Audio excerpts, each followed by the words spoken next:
एक बार सिर्फ अल्लाहु समद पढ़िए और फिर देखिए कि आपकी जिंदगी में अल्लाह की रहमत किस तरह अपने दरवाजे खोलती है।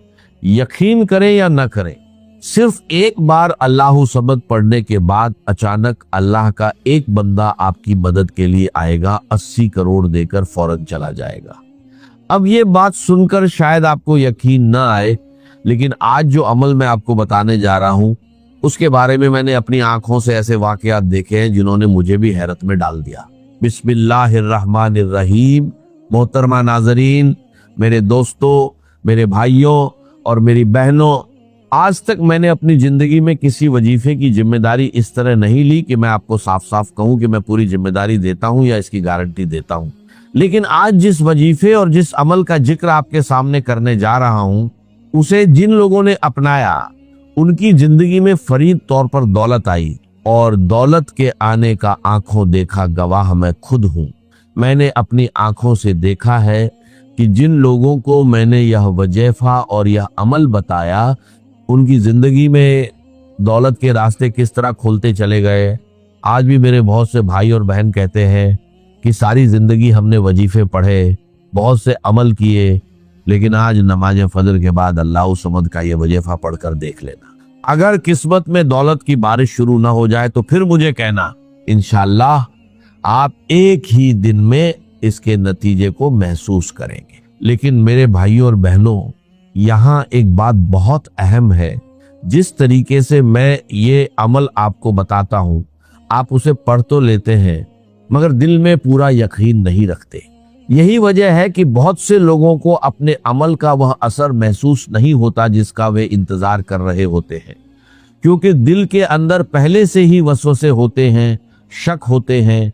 और इंसान के लिए यह लाजमी है कि जब वह अपने रब को पुकारे तो उसके दिल में यकीन और भरोसा भी मौजूद हो, और जिसके दिल में यह वसवसा नहीं होता उसके लिए वह मदद पूरी तरह आती है जिसकी उसे उम्मीद भी नहीं होती। मेरे अजीजों, दुनिया में जो परेशानियां और मुसीबतें इंसान की जिंदगी में आती हैं, उनकी दो सूरतें होती हैं, या तो वो आजमाइश होती है या अजाब। अगर ऐसी मुसीबत हमारे ऊपर आए जो हमें अल्लाह रब्बुल इज्जत की ओर करीब कर दे, हमारे दिल को अल्लाह की तरफ मोड़ दे, हमारी नमाज और इबादत को बढ़ा दे, हमें अल्लाह को याद करने वाला बना दे और हमें नाफरमानी छोड़ने पर मजबूर कर दे, तो समझ लीजिए कि वो आजमाइश है। लेकिन अगर कोई मुसीबत इंसान को अल्लाह रब्बुल इज्जत से दूर कर दे, उसे मायूस कर दे, उसके दिल में अपने रब के बारे में बदगुमानी पैदा कर दे और उसे अल्लाह की नाफरमानी का इरादा करने तक पहुंचा दे, तो उससे जान लेना चाहिए कि वो अजाब की सूरत हो सकती है। यानी जिस मुसीबत के आने पर बंदा अल्लाह को और ज्यादा याद करे, उसका यकीन और मजबूत हो जाए और वह अल्लाह की नाफरमानी छोड़ दे, वह आजमाइश है।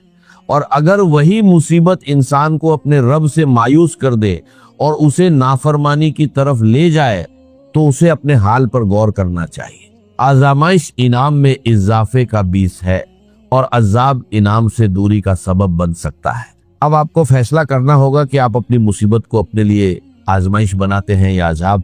लेकिन एक बात हमेशा याद रखिए, मुसीबत की दुआ न करें। हाँ, अगर मुसीबत आ जाए तो उसे आजमाइश बनाए, अजब नहीं। आप अल्लाह के करीब होना चाहते हैं और अल्लाह आपको अपने करीब करना चाहता है। आप चलकर उसके करीब होना चाहते हैं और वह दौड़कर आपको अपने करीब करता है।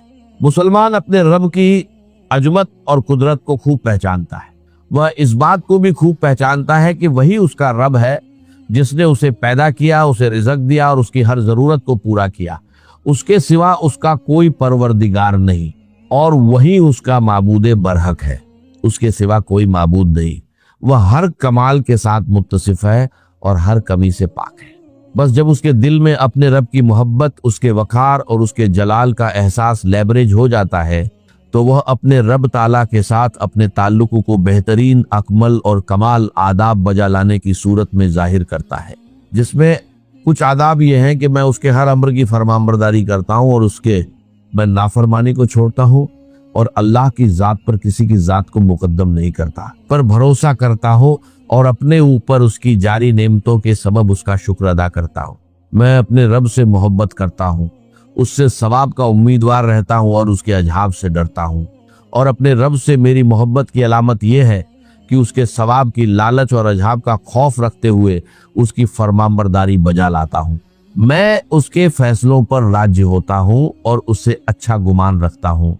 अगर मुझे खुशी मिले तो शुक्र अदा करता हूँ, और अगर कोई दुख पहुंचे तो भी शुक्र अदा करता हूँ, क्योंकि यही मेरे लिए बेहतर है। मैं हमेशा अल्लाह ही से मांगता हूँ और उसी से मगफिरत का तलबगार हूँ।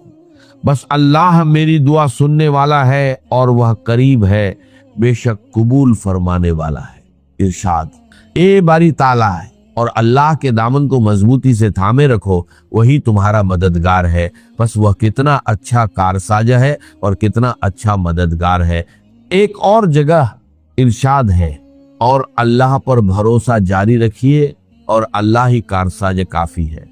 हजरत इब्ने अब्बास रजियल्लाहु ताला अन्हुमा फरमाते हैं कि एक दिन मैं सवारी पर हुजूर नबी अकरम सल्लल्लाहु अलैहि वसल्लम के पीछे बैठा हुआ था, तो आप सल्लल्लाहु अलैहि वसल्लम ने फरमाया, ऐ लड़के, मैं तुझे चंद बातें बताता हूँ।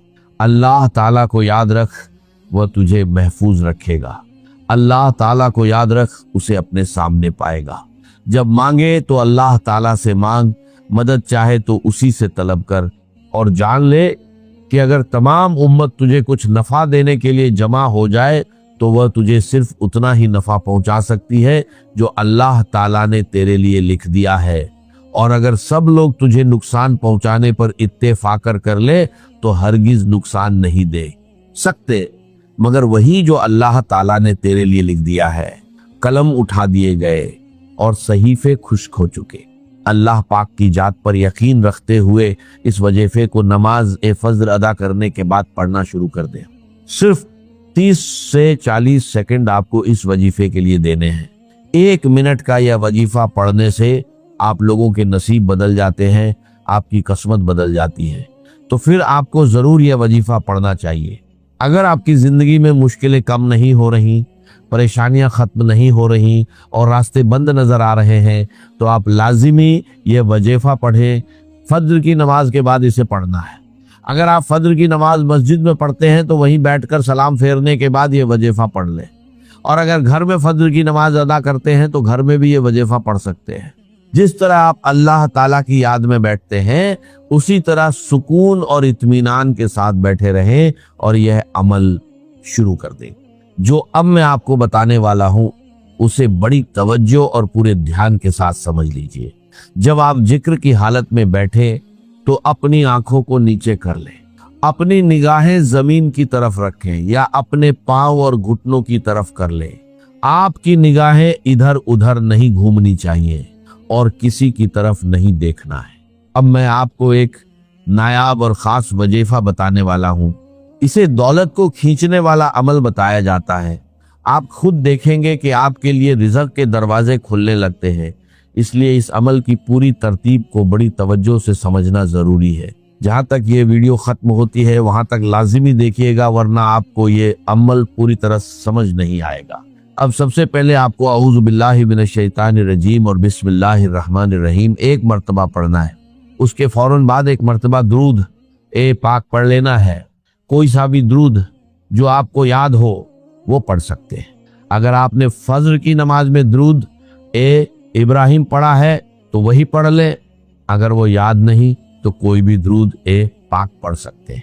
अल्लाहुम्मा सल्लि अला मुहम्मदिन व अला आलि मुहम्मदिन कमा सल्लैत अला इब्राहीम व अला आलि इब्राहीम इन्नका हमीदुम मजीद।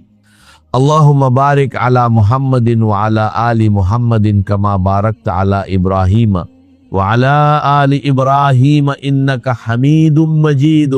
दुरूद ए पाक पढ़ने के फौरन बाद आपको सूरह फलक पढ़नी है।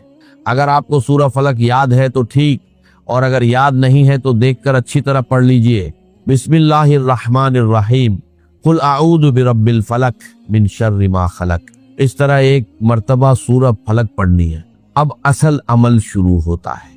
इसे किस तरह और किस तरतीब से पढ़ना है ये बात बहुत ध्यान से समझ लीजिए। सबसे पहले जैसा मैंने बताया, नमाज ए फज्र के बाद जिस तरह अत्तहियात में बैठते हैं उसी तरह बैठ जाना है।